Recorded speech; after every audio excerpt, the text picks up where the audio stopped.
Welcome to Cheater Confessions. Let's get started with today's story. Brianna and I had been married a little over 5 years. We weren't perfect, but we had rhythm. Quiet dinners, weekend movies, shared jokes that still landed. I used to think that meant we were solid. She liked structure, and I liked providing it. Things had started to change a few months ago. She became busier, always on her phone, claiming work needed her late. I believed her because that's what trust does. It fills the gaps you can't see. When she said she needed space, I gave it. When she said she was tired, I made dinner. It wasn't dramatic. It was slow, like a door closing an inch at a time. I told myself that every couple goes through this phase and that it would level out. But deep down, something in her tone had gone hollow. Laughter felt rehearsed, kisses quick, like she was already somewhere else. Then came that night. It was 3:12 in the morning when Brianna's phone lit up on the nightstand. The screen glow hit the wall before it hit my eyes. A soft vibration followed, sharp and short, the kind of buzz you only notice when the house is dead quiet. She didn't move, just rolled to her side, pulling the blanket higher like she'd practiced that turn. The light reflected on her shoulder for a second before fading. I stared at the screen until it went black again. One line was all I saw in the preview. "You make me feel alive." My stomach didn't drop. My pulse didn't even change. It was too calm, the kind that only comes when something inside you already knew. I turned on my side. The air felt heavier. I could have reached for the phone. I could have woken her up and asked, but I didn't. Instead, I memorized the words, the time, and the tone of the buzz. I knew the rhythm. That wasn't the first message she'd hidden, just the first one I caught. By the time the light broke through the blinds, I'd already made a plan, not for confrontation, not for drama, but for clarity. Brianna always said she loved honesty. She said it during arguments, during makeups, during every time I asked why she seemed distant. "Just be honest," she'd say. So I decided I would be, just not the way she expected. I woke around 7. Brianna was in the kitchen humming. The morning looked normal, but I already knew normal was gone. She looked up when I walked in. "You're up early," she said, smiling like nothing in the world had cracked. "Couldn't sleep," I said, pouring coffee. She leaned against the counter, fingers tapping the mug. There was a pause, the kind that sits between two people who both know something's about to break.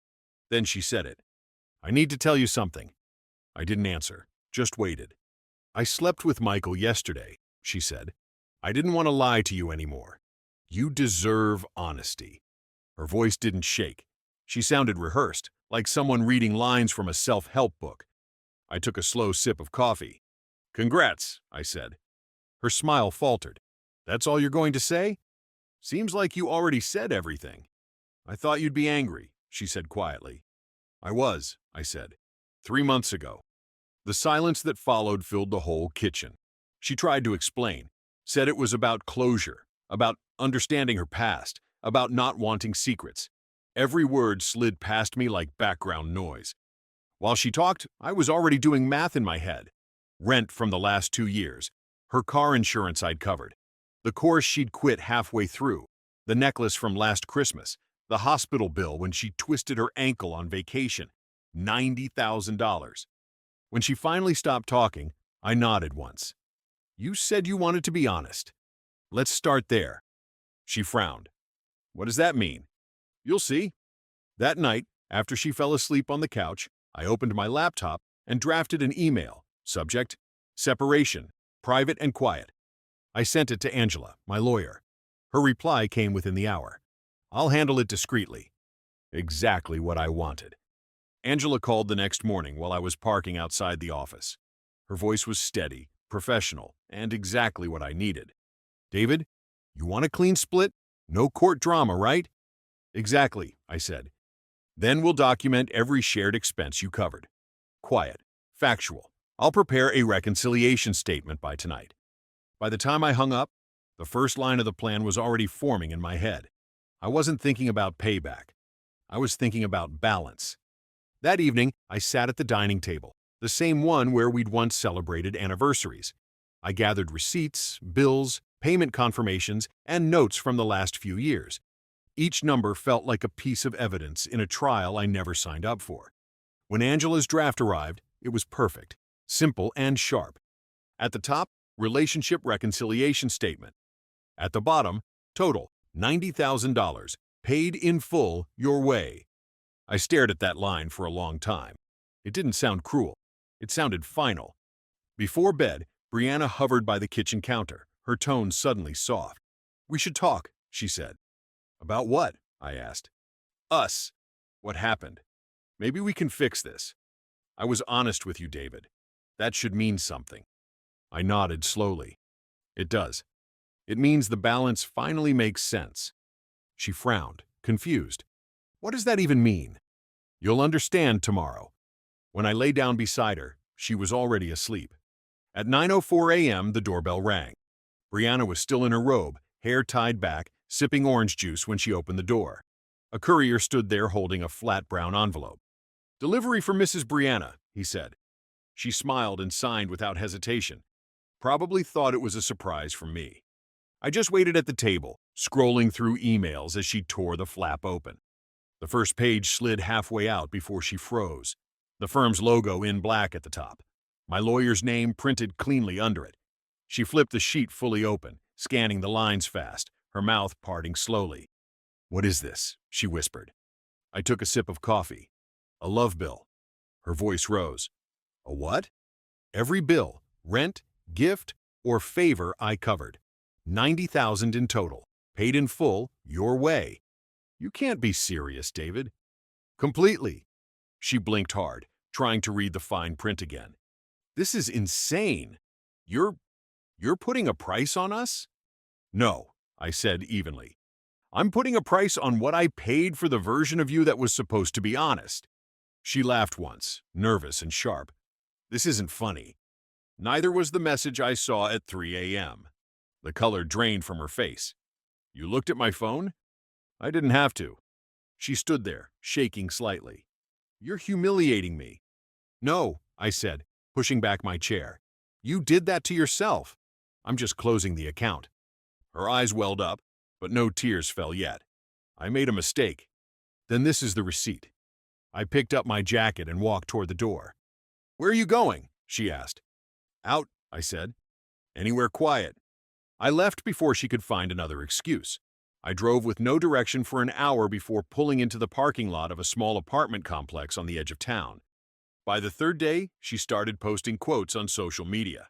"Honesty hurts, but it heals. Growth means owning your mistakes." Friends began reaching out, asking if we were okay. I just said, "We're balancing the books." At work, my coworker, Sandy, noticed something in my face. "You seem weirdly calm," she said during lunch. "Calm's cheaper than chaos," I replied. She laughed, not realizing I meant it. Later that week, Brianna showed up at my office parking lot. Her eyes were red, makeup smudged.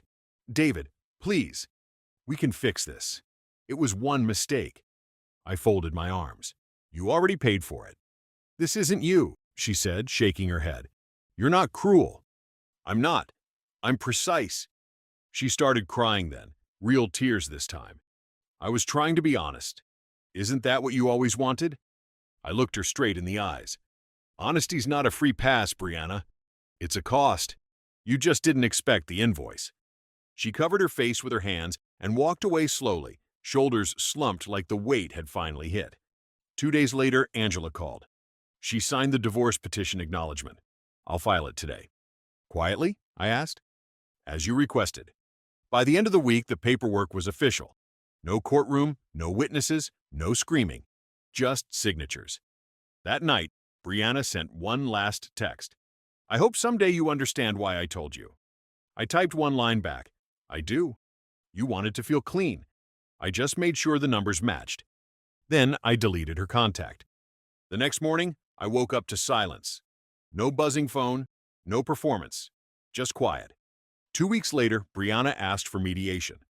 Her lawyer sent the request through Gina, a retired judge who ran private sessions out of an office near downtown.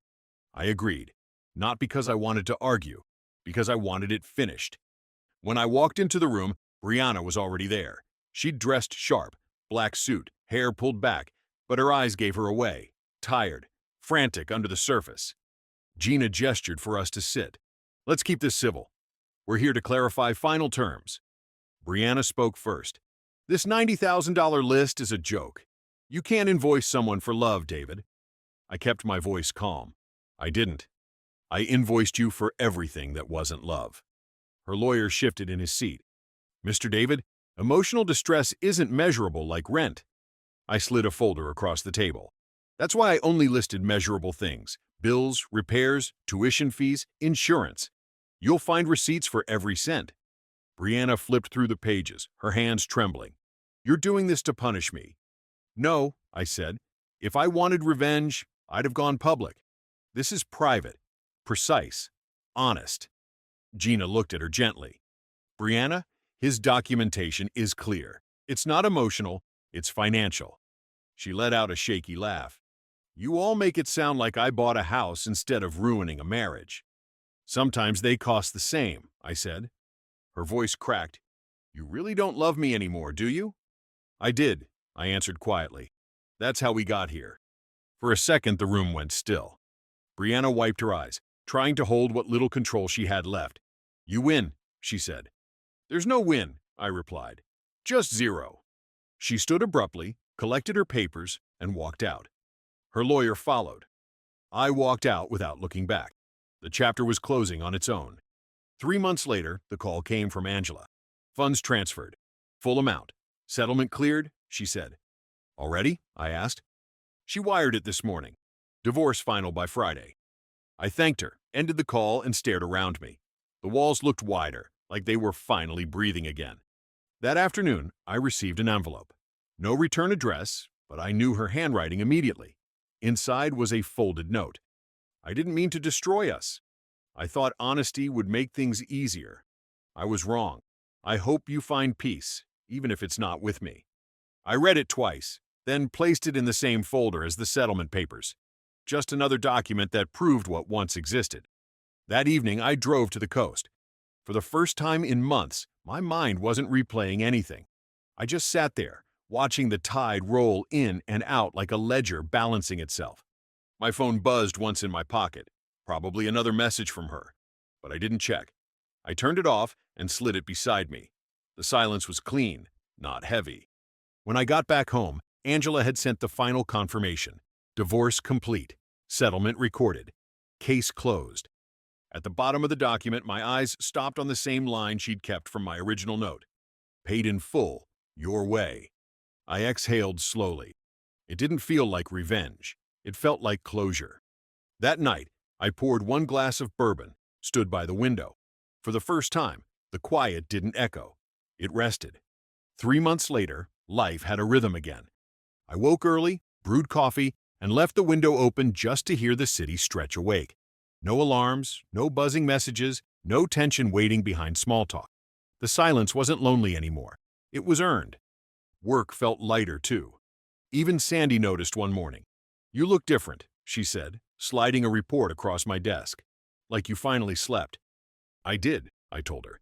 For about 3 months straight. She smiled. Good for you. Guess honesty paid off, huh? Eventually, I said. Back, I found another envelope in the mail slot. No return address again. Her handwriting hadn't changed. Inside, a short note. I'm leaving the city. Trying to be better. I hope you are too. No guilt this time. No manipulation. Just a quiet end. I folded it once and dropped it in the drawer with the old invoice. Not to remember her, just to remember the lesson. That night, around 3:12 a.m., my phone lit up on the nightstand. For a second, my chest tightened. The same hour, the same glow. But this time, it was just a calendar reminder I'd forgotten to delete. I looked at it, then smiled and swiped it away. I didn't win anything. I just stopped losing. Brianna wanted honesty, and she got it, in the only language that ever made sense. Numbers, paper, silence. In the end, the bill wasn't revenge. It was a statement. Paid in full. Her way. Thank you for watching.